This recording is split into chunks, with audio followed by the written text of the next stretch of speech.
What's up, my peeps?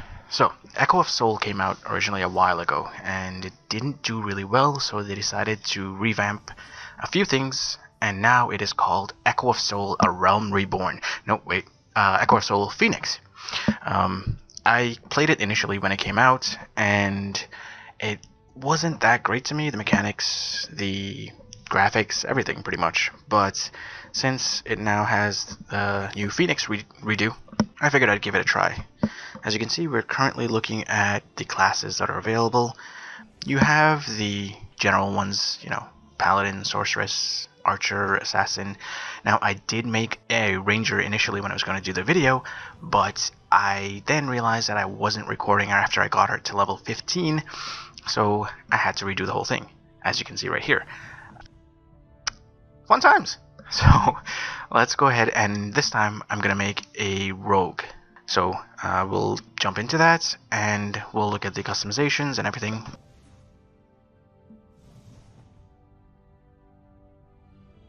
Here's the Ranger, even though I already made one. I know you guys haven't seen her yet, so let's go with the Rogue. Next, and the customization choices. So, top, you get your name. Since I already named the other character Lucian, this one is going to be Lucien. The little lines at the end kind of guarantee that I get my name, even if it's already taken. And it's still a little bit of a cheat, but, Now, as you can tell, lots of customization choices. So overwhelming. No, I'm kidding. I'm joking. Come on. Let's keep an open mind, right? Right. So, we've got hairstyles. We've got hair color. These are some of the clothes that you can look into, choose from, or not choose from, but maybe eventually get them throughout playing the game, or maybe from the cash shop. But, they're pretty cool designs. I like that. So we go through looking at each. I do want to say, obviously you guys can see, but it's not just the hair that you're choosing. You have the face, eyes, tattoos, body, the face. One thing I'm curious about, and I know it's only this game, or at least that I've played, that I can remember, but all the evil looking eyes, the eyes that come down into a V, all of the faces are frowny. Like, there's nobody happy to be evil. I wonder what's up with that. If you guys know, then let me know in the comments. But, yeah, so we'll go with the sad evil face for now. Another thing with this game is, aside from the face and everything, personally, and it's a completely personal thing, but I like having my eyes either all white or all black. This is one of the few games that you're actually allowed to do that. Normally, you can choose the eye color in different games. Some of them even have it where you can choose separate eye colors for each eye. But this is the only one that I found that, well, not only one, but this is one of the few that I found that actually lets you go to the entire eye, either all white or all black, which I definitely appreciate because it's something that I look for. So we go with all black eyes. If you're going to be evil, might as well be evil, right? I generally am not a fan of the tattoos or anything like that, so let's just jump into the game.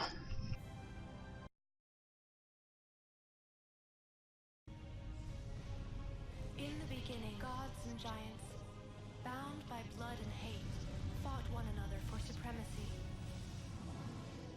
In the end, the giants succumbed to the gods. And the world was soiled with their blood.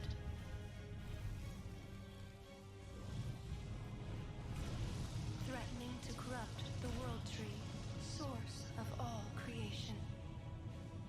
Only by fusing her spirit with the world tree could the goddess Frigg prevent the unthinkable from happening.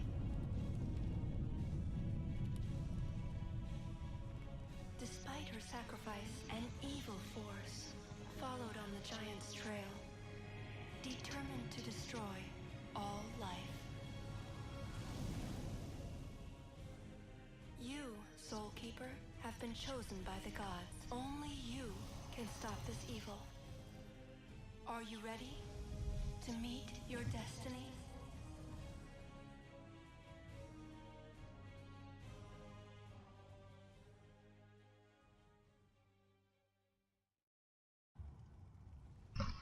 Alright, we are in, and first thing we're greeted by is the daily login bonuses. Looks like I get a free pet, and a bunch of guides, movement, WASD, right click to move your camera, Oh, right, let's fix the settings. So this video is in 1080p, but I'll put my specs for the computer. Should be able to handle 4K. Trying to get it as vibrant, neat, clean as I can, so it's not as blurry. I'm recording it in 4K, but the encoding will be done in 1080p, just because that's the most common, and it'll take up a little less space. And yeah, like I said, right click to move, or turn the camera angle, WSAD to move, F to talk to the NPC, fair enough. I'm really not that interested in the storylines and anything like that. I'm just gonna follow the quest markers. So, talk to her, talk to Buddy.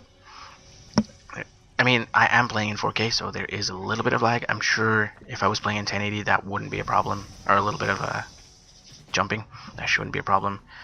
Now, the reason I didn't like Echo of Souls initially was because it's got the really old school mechanics where you don't move and attack, you just stand still, tank whatever hits the mobs throw at you, and you hope you kill them before they kill you. Which, I mean, obviously, if it's regular mobs, you're going to be able to do. They designed the game like that, but just my playstyle, I prefer being able to take as little damage as I can based on my skill. So, games, I mean, not exactly Terra, but games like Terra I like because I can at least dodge. They have some mechanics involved in regular fights, especially the BAMs, obviously.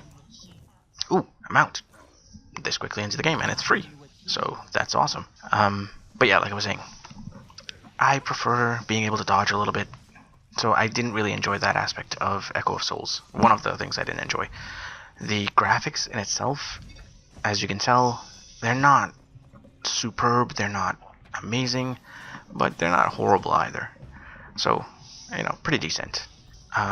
One thing you will notice, and I'm sure of every game that you've played in the early levels, you know, you don't really have to have the perfect combo down to get kills. You just face roll and, hey, they're dead. I won. Kind of makes you feel super strong. So far, up until level 14, I think I did on this character, and 15 on the Ranger, I didn't have a problem whatsoever when it came to, you know, almost dying or anything like that. The game also has a auto pot system for you that you can change the settings as well. So if your health drops below a certain percent, it pots. Pretty useful, but one less thing for you to focus on. So going through, doing quests, killing mobs, all that good stuff. Another part of the game that I do like is when you get a new piece of equipment, it actually changes in-game. Meaning, there are some games that I've played where you get new equipment, new tops, new pants, whatever the case is, but when you equipped it, it just changes your stats. Your look stays the exact same. Thankfully, with this game, it actually changes what you're wearing, which is, I think, a nice little touch. I would definitely appreciate it more if games did that. I know a lot of games now are doing that, but then again, there are some games, Black Desert, that if you really want to change the look, then you kind of have to buy like a cash up item. I call Black Desert because that's the one that's most fresh in my head. There are definitely a lot of other games that do that as well. It's a nice little touch. You kind of get at least I did, get a feel for, hey, I got something new, and hey, look, there it is. You know what I mean? So, completing more quests, getting more items, the usual. Let's move forward a little. Okay, so now we're back. We're going to complete the quest to hit level 10. And new skill, awesome. But at level 10, you also get to choose your specialization, I guess you'd call it. A duelist, which focuses a little more on damage right now, or an assassin, which focuses on, from what I can tell at least, poison. I went with the assassin. I like the poison part of it. I think that'll be a little bit more helpful in when it eventually get into PvP and such. So I decided to go assassin. Plus, I like the name. Who doesn't want to be an assassin, right? I'm kidding. Let's see. So choose assassin, and we have next a new skill path that opens up. So once the skill path, you can see there's a ton of skills that you'll be getting at certain levels. The middle one, from what I can tell, is you start off with an extra passive that boosts your, what's it called, your poison damage. And there are, on the Ranger, what they call different stances. Where one gives you immediate damage right now, and the other lets you snipe from far away, longer range, assuming you'd be attacking a little bit slower there. For this one, it gives you a little more focused on the poison damage and a little more focus on being in your face. There's your guide on the path system. So we have now moved our specialization from into assassin. We're gonna go complete some of our quests, and next we'll move into looking at the dungeon. This game, which I think is really awesome, has some dungeons that you're allowed to solo, and then there's the bigger ones where you need a party, and the bigger ones where you need a raid, and obviously with that comes increased difficulty. We're gonna look at the solo one this time. So let's jump over to that. Oh, one more thing before we go. To get into the solo dungeons, you need to have a certain attack power that comes from what level your gear is and how strong you are. The first one, I believe, is 970. So I'll jump to when I have that and jump into that dungeon. Alright, so this is the first solo dungeon. You're tasked with rescuing the prisoners in the cave. Go ahead, I'm just getting rid of, or clearing out my inventory a little. I'm hoping, some decent drops. We make some room, and we go ahead. Now, here's the thing that I noticed with this solo dungeon. Yes, it is, solo, meant to be done by one person. But it's not any more difficult than the mobs that you're facing outside. It's not any more challenging. It's the same face roll. You don't have to take any extra care or anything like that, which was a little disappointing. I was hoping for a bit more of a challenge. As you can tell, I'm not really focused on the perfect rotation or anything. I'm pretty much using my skills as they come up, and I am killing. The thing with the assassin, for those of you that may want to play it, auto attacks regen what I can only assume is your stamina, and you need your stamina to cast your skills. So the ranger used mana, and the assassin uses stamina, or endurance. Probably stamina. Anyhow, so kill the mobs and rescue the villagers. That's the first quest completed. And the next quest is, there's supposed to be a soldier in here that's somewhat been his mind warped a little. You have to give him some cold water to wake him up. So go through, kill mobs, and we'll get to the soldier after this. I will give you a little tip when we get there that I didn't find out. I did this on my ranger, and I didn't find out about this until after I made the mistake. So if you guys again are gonna try this out, keep this in mind. Kill mobs. He should be around the corner after this one. Yes, so see, they are a little stronger, no doubt about that, but it's not challenging at all. Oh, as you can see, I have a pet. I forgot to mention that. I'm pretty sure you noticed that a while ago. But I have a pet. That is free, I believe, for 3 days. And the pet helps a lot because it runs around and picks up everything that drops for you. Which, I don't know if you've played any games where you had to pick everything up yourself. Most games, I guess. Can get really annoying. That's the soldier. There's the water. As you can tell, you don't give him the water. You chuck it at his face. He comes out of his confusion. I don't know, he's in the cave, Zubat used confusion, I don't know what it is, but he comes out of his confusion, and now you go and accept some quests from him. So here's the thing that happened on my ranger. I didn't do this the first time. I just completed the quest and went ahead and started killing things. Then I came back. When I finished killing these two, I turned around and I saw him that he had quests, so I accepted all the quests. One of the quests is to kill these guys. Now if you kill these guys before you accept those quests, they don't respawn, so that quest is pretty much gone. You can't complete it unless you, I'm guessing, go out and come back in. Once you meet this guy, make sure you accept all his quests first, and then start killing things. As you can tell, again, mobs are not even relatively, they are easy to kill. There's no struggle, there's no worry. We get through those, we defeat the other big mob. I don't even want to call him a boss, because look, just for giggles, I went and pulled him with the other mob, and I'm fine. Yes, my autopot is using potions, and I'm taking damage. I'm not even trying to avoid anything. I'm just straight up standing here, pressing buttons, and I'm fine. It's a little bit more health, it's taking a little bit more damage, it's taking a little bit longer, but I'm essentially not in any form of trouble whatsoever. And the thing is, when these pots run out, it doesn't you don't have to manually change it, which is a good thing. Again, a good thing. You don't have to manually switch over to other pots. It does it for you. So I'm assuming whatever potions you have in your inventory, it'll automatically grab the next one. But it kind of takes away some of the intensity, because if you're not really worried about dying, then it's not as fun. You don't have to be as careful.